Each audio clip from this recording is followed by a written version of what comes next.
So I'm gonna let my panelists introduce themselves. So if you can, each one of you, tell us a little bit about yourself and how did you get started in the real estate business? All right, I guess I start. Well, pleasure to be here. Thank you for the invite, Arya. Well, I'm Kevin Cruz. I've been in business and real estate for 9 years now, and I started kind of accidentally, actually. I tried many businesses since I was 18 years old, and co-founded a bunch of companies, started companies, built companies, succeeded, sold some companies. I'm one of those people that's just like innovative and like one of those like I guess like accidentally a visionary.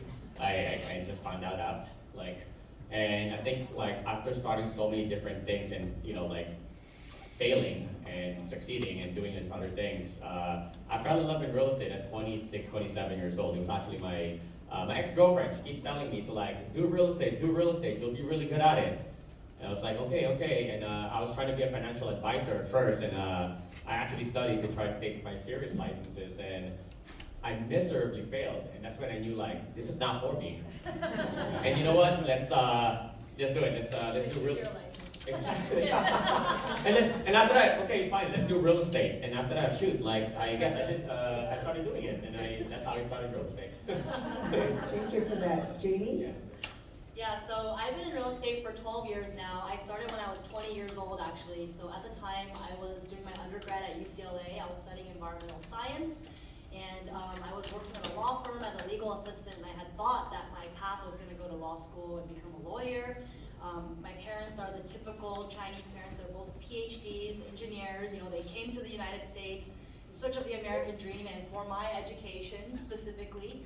So they always dreamed of me becoming a doctor, a lawyer, an engineer like them. So after going through college, I decided I didn't really want to go into medicine or engineering. So law was the only thing left. So that was my only other choice left. So I had finished my LSATs and I was working at the law firm, but I decided to get my real estate license for fun, actually. So it was my last year at UCLA, and at that time, $1 Million Listing had just started filming in LA, and believe it or not, like it was literally happening right outside of campus. Like I would see the real estate agents' open house signs, Josh Flagg, Josh Altman, all of these $1 Million Listing agents just right outside of campus, and I was like, wow, this is crazy and really cool. What if I could get into this world and sell real estate myself? So I got my real estate license. I thought I was just gonna have it for fun and go to law school and have it on the side, but I dove into real estate. I sold a couple of houses before I graduated. Like, I think my first sale was $200,000 something, like little one-bedroom condo. But I got my first commission check, and I was like, wow, this is pretty cool. I was making $12.50 an hour at the law firm, and I was about to take out a huge loan to go to law school. So I was like, this is interesting. I can start making money. I haven't even graduated yet. So of course I did finish my undergrad, but and a couple weeks before law school started, I let my parents know that I'm not going to go. I'm going to stay in real estate full time. They were like, oh, we're going to disown you and all these crazy things. And I was like, okay, I got this. So fast forward 12 years, here I am. You'll be a great friend. There's a lot of aspirations. You got no I aspirations? had no idea what I would do for a job. So it was a recession. I've been in business 16 years. Right? Well, like 16 years. The 2 years right before my final years in college, before I got licensed, I worked for Sony to do demos at Walmart. I worked for a contracting company where we went to like Pixar and Facebook to move cables around. Another big job was like Mark Company, where I drop off nail samples, lotion samples, and flyers and stuff like that. Walked all the parking meters in San Francisco. For like a couple years, I was installing auction.com signs across Northern California. But I didn't get money at the time because I just like to work. I like to keep busy. When I had auction signs at my house, I had pallets of it at my house. A guy was nice enough to, agents were just come pick it up and just take them away. But I had a couple door knocks. And this one guy named Sunday Peter, we connected really big, funny Nigerian dude. And then I was in my pajamas, and he saw that I was a hustler. He asked me to be an assistant, so I started my career in real estate the following Monday as kind of assistant, do PPOs, lockbox, stuff like that. And during my first year there, Mayuri, which worked for Denise at that time, had been trying to recruit me. So when I finally got a license, I started my business with Denise. took me almost like, I think 8 to 9 months to sell something, because I didn't really take it seriously. My first sale was a 70 grand house in Richmond, it still traumatizes me now. So I actually don't count that house, and that's very asked specifically, because I'd say the following February, in March, I ended up selling 9 homes, I got my career really started. The first house I sold, I showed I got at least 60 homes, and he didn't want to do inspection, and I was, in my check, I think it was $700 at least. Yeah. I was like, my per hour activity was like $5 or something, and all these other jobs were paying me pretty well. So, but working closely with Vinny was pretty amazing. On a very small shop, I think when I joined, I had like 6 agents, and the year before, I think they ran 200 agents or something. So I had the freedom to figure it out. Vinny is very Mike Ferry style and all that, and kind of to the point, but he did land in some big REO accounts. So early on, I was able to take all the listings and manually, one by one, type them into Trulia, type them into Zillow, and then put them each on Craigslist, and then join as a rep partner, redirect traffic. So quickly, I was able to lead gen at a high level, because early in the business, it was very, very little about relationships. It was more about like just getting things done. People were distressed, and then like I realized I forgot about it, but I explained to someone last month that before there was like DocuSign, I had an iPad inside the home, so I was an order taker. So when people want to see a home, write an offer, I usually like download the signature into this app and then kind of put what signature on it. Before it was not, it's not illegal.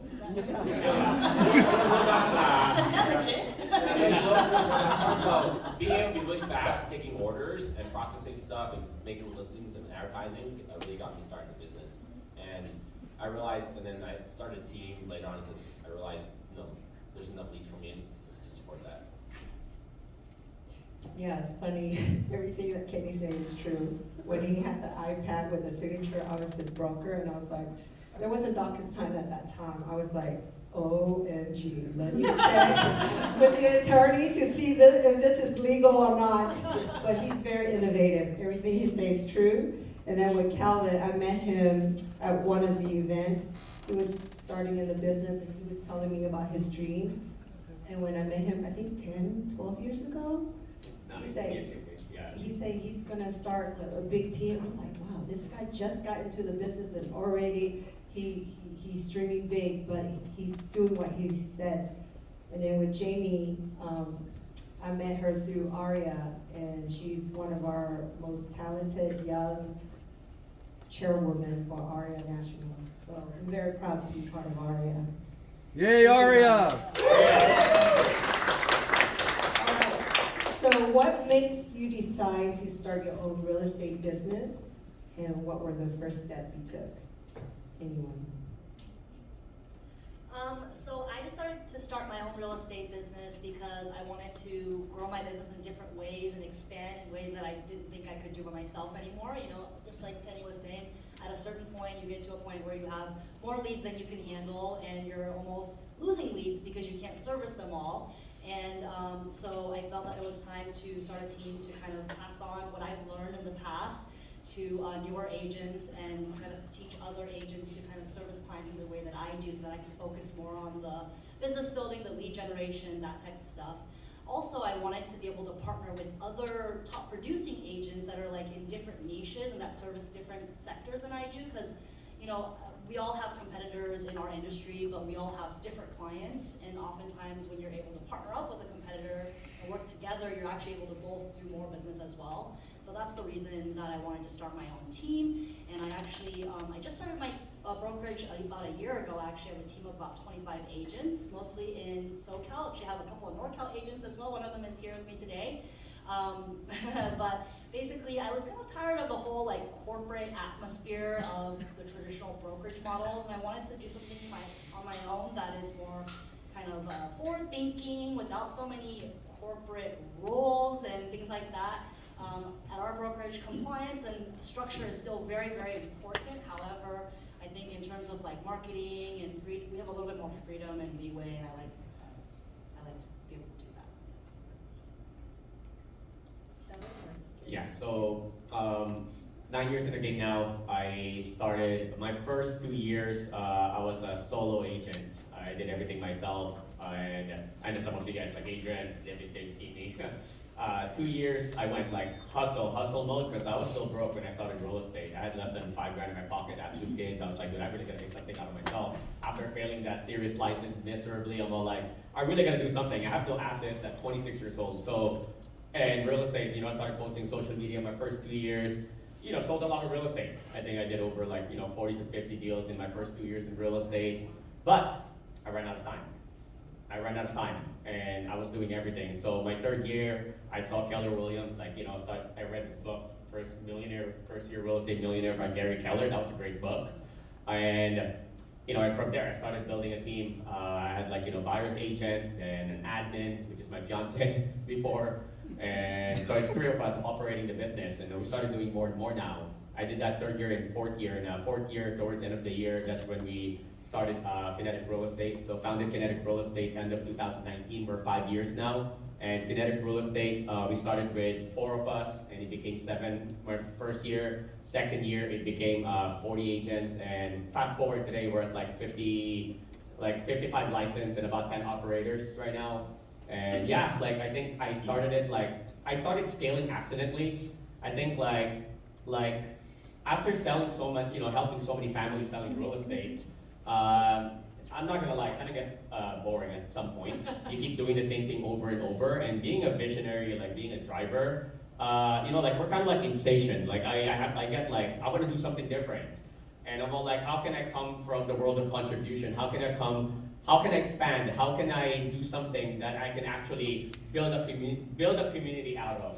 And so it was just end of the year. It's usually end of the year where you start reflecting of what do I need to do next? I'm already reflecting right now. What do I need to do next? What's the next move, or what do I need to do next, right? And I think starting Kinetic Real Estate after first year of Kinetic, that was 2019 to end of 2020, all we did was production with 5 to 7 of those agents. And after that, I need to do something different, and those people that we have, they started asking for higher splits now, I think you guys know how it is.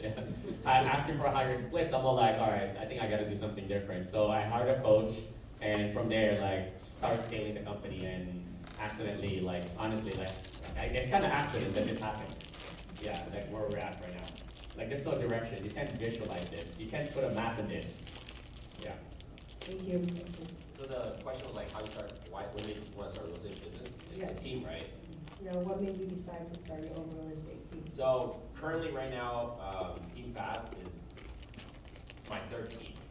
So when I was working with Denise, my first year also did 49 transactions. I was super busy doing all the stuff I mentioned. Also a big part of my business was shooting YouTube videos on a GoPro on my chest, but I was spending a lot of time editing videos, uploading to Redfin, rank comments. So I was a whole one-stop media shop back then.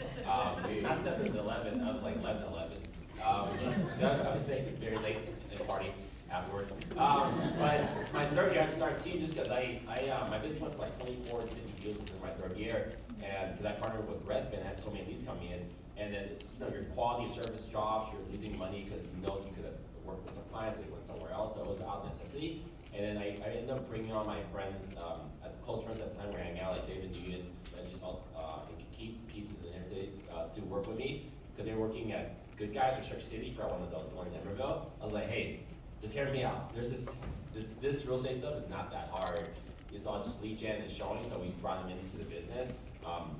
And worked, but by the end of my 4th year there, I thought everyone, because they're young, we were 24, 25, I thought everyone's young, everyone's hungry, everyone wants to make more money. And I thought everyone was like me, so I had really high, my personal standards. I thought everyone should just hustle and make everything, but I didn't get that same drive from my first team. They were kind of on their own pace. So at the end of my 4th year, I one day just talked to Vinny, and so Vinny was like, hey, I need something. I'm gonna go to a different company. Right? I went to a new company called Climb, and then I said, no teams. I did not want to manage anyone. I don't want to do a dog daycare. I'm not babysitting people. And then in January, by June, someone reached out to me because they got let go by Redfin. I didn't know that until later. They got let go by the different companies. They came out to me, and within 2 months, 5 people reached out, hey, can you mentor me? So I then kind of built this okay, then I'm not gonna be in your deals, I'll just kind of work with you. And then that 5th year and middle of the year with Climb, I won Inman Most Innovative Agent of the Year. I beat Josh Flag on that and Ryan Durant. So I was most innovative with it. At the time, it was most innovative company, and that was a really powerful alignment. And then like my mentor, owner client was like, hey, there's this thing, we have this online lease team. So then they had me brought in to run this online leasing. We were spending $5 grand a month on it, and then quickly within the year and a half, we scaled that up to a $50,000 online spend thing. But then I was also mentoring agents at the time, like Brian Karina, my assistant, now to this day. But that was a terrible experience, adult daycare, because dealing with people literally crying in the office, complaining about things like, this is not for me. So I did not want to run a team, and then I did a lot of business where I started partnering with different agents, seasoned agents only, and I learned that model from Tim Smith in SoCal. So like if I had a deal in San Francisco, I'd bring in San Francisco agent, in Emerald, I'd bring in someone, and so on. That worked really well for me for a couple of years, and then we hired a really amazing assistant. Three of us shared her six-figure salary. But my 8th year in business, early 9th year, a big mega company came in the Bay Area market and started acquiring agents. So then my partners start leaving the company, and there's no way I can afford this assistant I needed. So by necessity, my 9th year in business, I actually started my own team. I said, this time, this is a true team. We're not just mentoring people. I need to make the decisions, hold people accountable, and we slowly, and Dewey couldn't make it today, but Dewey was one of my very, very first hire, and Jendo.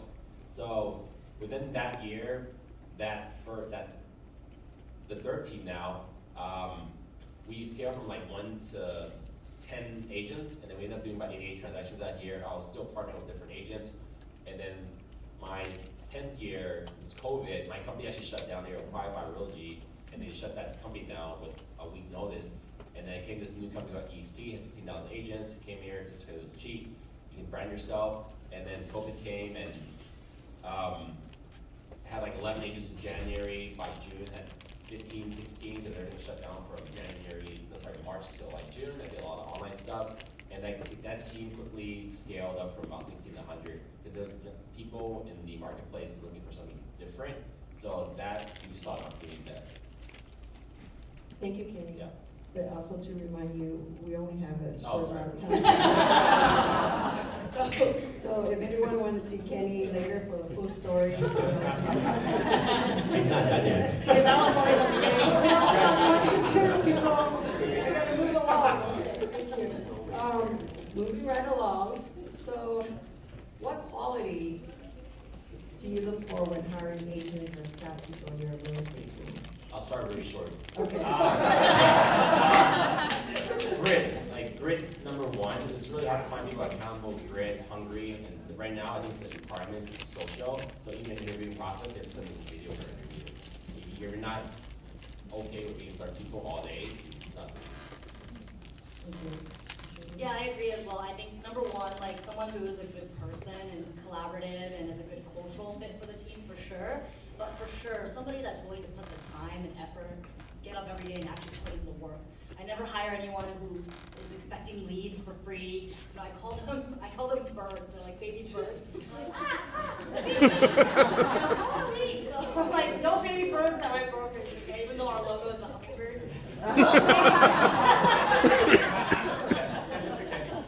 They have to be willing to put the work in, right? Of course, we do have leads and we do give them leads, but I don't give it to people who don't do the work. Like I give the leads to people who show me every day, they wake up, put the work in, show them their effort. So really it's about the drive and the motivation. Yeah, for me, simple. What they said, grit is somebody who's willing to put in the work. But biggest thing for me is like someone who provides value. Deposit in a relationship, and somebody who really provides value first before asking for something. Like you don't want to have those people. What's in it for me? Like Baby said. Like, what's in it for me? What's in it for me? You can already tell, honestly. Like you've been in sales for so long, you've been recruiting, you failed. You can read people fairly quickly based on their actions. And somebody that comes from the world of like providing value, world of contribution. Those are the people that we're looking for. Oh, of course, somebody who fits the culture. Culture will beat system. Culture will beat processes. Culture is everything, and you want to protect that. Thank you. And then once you hire them on, like, how do you decide on their role and responsibility? I know that it's not a paying salary, it's a 1099, but how do you decide what their responsibility is? Okay, well, yeah, so how much time do I have? You're okay, we're good. Oh, okay. So, how do I decide what role? I think I'll keep this very short. Well, Kinetic, I have a president in a company. I have 2 director of operations. I have a sales director, and I have a bunch of like virtual assistants that's like managing, like like they're managing as well to operate the company of like 55 licensed agents. And I also have a sales team as well with like a listing partner, 2 listing managers, executive assistant, and all these things. So it's like 2 different companies, but it's tied into one thing. I was gonna say something. The one that you, the one on the executive role, like, are they on Oh. salary or 1099? Salary. They have to be doing the role first before they get the role. They have to be doing the role first before you earn the role. You don't give them the role and they do the work after. You have to see that they're doing it already, and that's when you bring them on. Because I made a lot of mistakes in that one. That's why I said if I have a lot of time, but I think that's probably the biggest thing that I learned. Do the role first before you earn the role. Yeah, that's it. And while they're doing that, you pay them? Well, they're doing it already. Like, okay, so for example, right, I got a Zillow partnership, right? One of the first people in the Bay Area. I tried running that thing, and I suck. I'm not a manager. I can't manage for anything. I like building, but not managing. Complete different things. And I'm almost at red. And I have a sales, before he became a sales director, his name is Leo. He started like, hey, let me help out with that. I was like, what's your experience? He didn't get paid yet. That's like, I manage #1 T-Mobile store in the Bay Area, actually in like the region. So I know how to do this. It's like, okay, give it a shot. He didn't get paid yet. We became #1 at one point in like 6 months. That's heck hard to do for Zillow, especially it's a very eccentric with numbers. They're giving you 100+ leads. You have to convert. And now he's a sales director. Now he's managing like I have like 5 partnerships, like Home Life, Upnest, Fast Expert, all these things. He's managing all of that now. Doing the role first, yeah. Thank you. JD? Yeah, I mean, I think staff obviously have their very well-defined roles, but then in terms of like agents, it kind of depends, and it's on a case-by-case basis. I think we kind of decide per transaction. Like if I am giving out leads, I usually try to assign a more senior agent, obviously, to handle negotiations, contracts, listing appointments, talking to clients, and then we assign a more junior agent to do more of the showings, open houses, and things like that, so that they can also get mentorship while they're getting that experience as well. Yeah, we don't have a lot of leadership roles other than my me+3 leadership team, and we have a Leo on our team that manages the sales stuff. Now we kind of run some coaches, but like for our new agents, we put them on a 30-day onboarding checklist.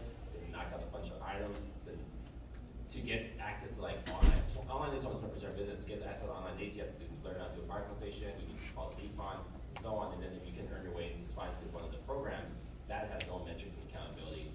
And then if agents, I think that they said earlier, if agents on our team don't sell a home in 6 months, they have to get enrolled back in cap again. So we really have to hold people accountable to actions. Thank you. So with all these leadership that you hire, what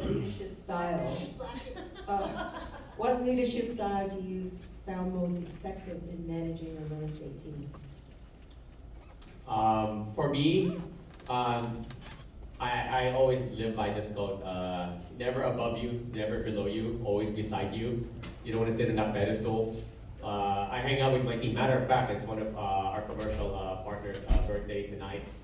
There's like 17 of us teammates. We're gonna hang out. Like I hang out with my teammates. I actually really enjoy hanging out with them, not for the purpose of business, but for the purpose of recreation, just having fun.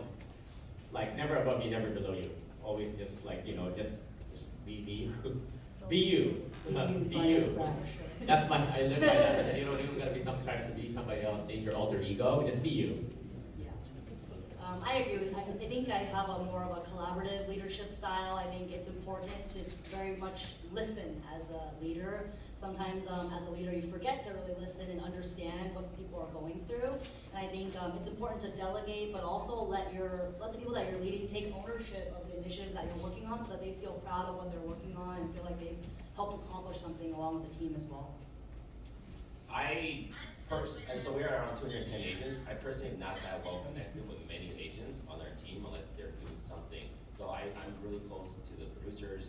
I see them all the time. I DM, talk to them on Instagram a lot. But like our team this year has lost like 120 team members. We're around 100. So very action-based metrics. If people are not showing up, like I'm not going to invest my time and energy into a relationship with the agents. But they know where to find me. They have the right resources, the right coach. Our leadership team is very, very one-on-one and hands-on with different agents in different ways. Thank you. And just, these are the best of the best in the audience right now. And before they decide if they want to go venture on their own and build their own team, what are some mistakes and pitfalls that you can advise to avoid? How blunt can I be? Be very blunt, Be very because we blunt. want you to go into detail. We don't want you to sugarcoat. In this ages right now that we're dealing with, the brokerage world, building a brokerage is very, very difficult. It's a lot easier to build a team nowadays, team of specialists. If you can have a team of less than 15 people, I would highly suggest just do that. I think it's highly profitable. If you're aiming for profitability, working with a team, because it's easier to create a system, process. If you need to change some things, it's a lot easier. Running a brokerage, we're dealing, I hear it from other people. Like I work with people, I talk to people who's done 1 billion in one calendar year.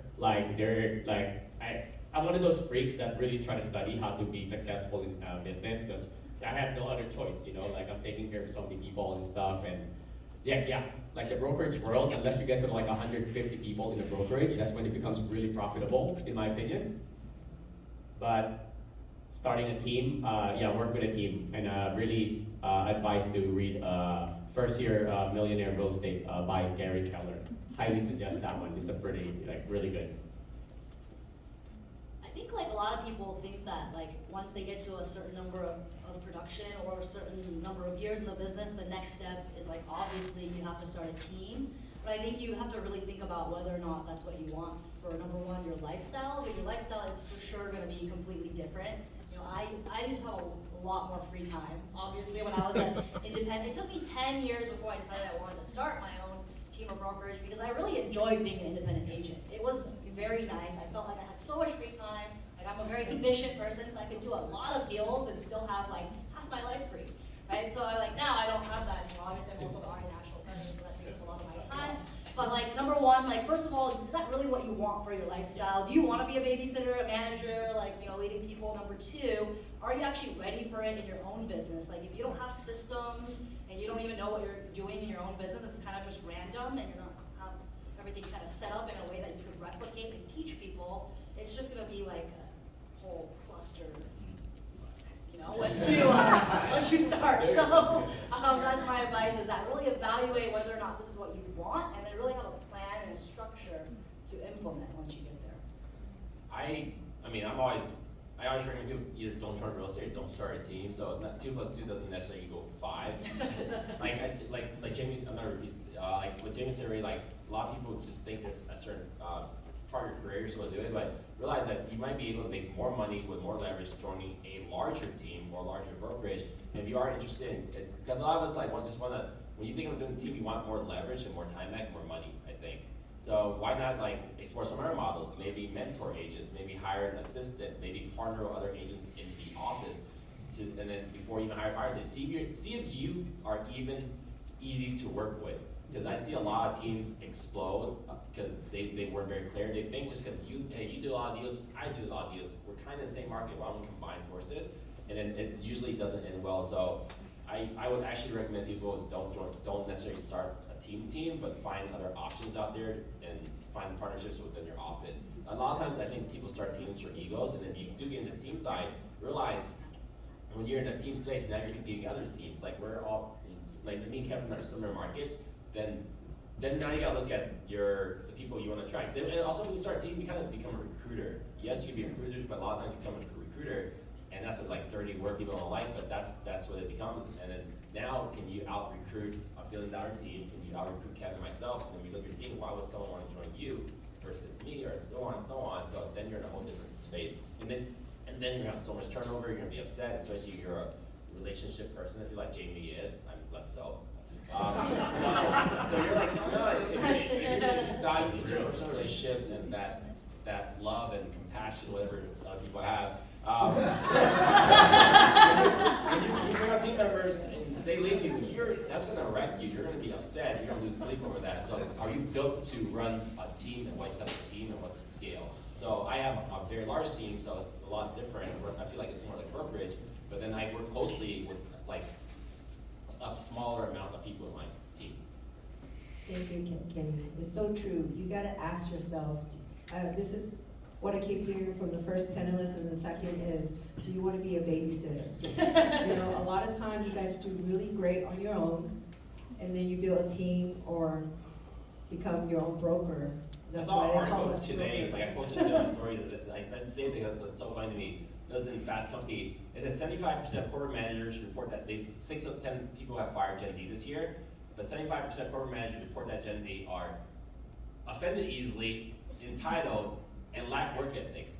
That sounds like a lot of realtors, to be honest.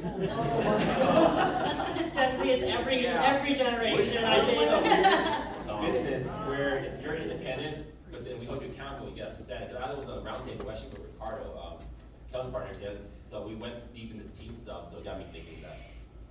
All right, well, that was really blunt. Well, I was asked to move along. Last question, what's the biggest lesson you learned about leadership while running your team? Really sorry, that was the last question. Sorry to move on. Oh, sorry, we'll have to move on. Thank you very much, panelists. Please give them a round of applause.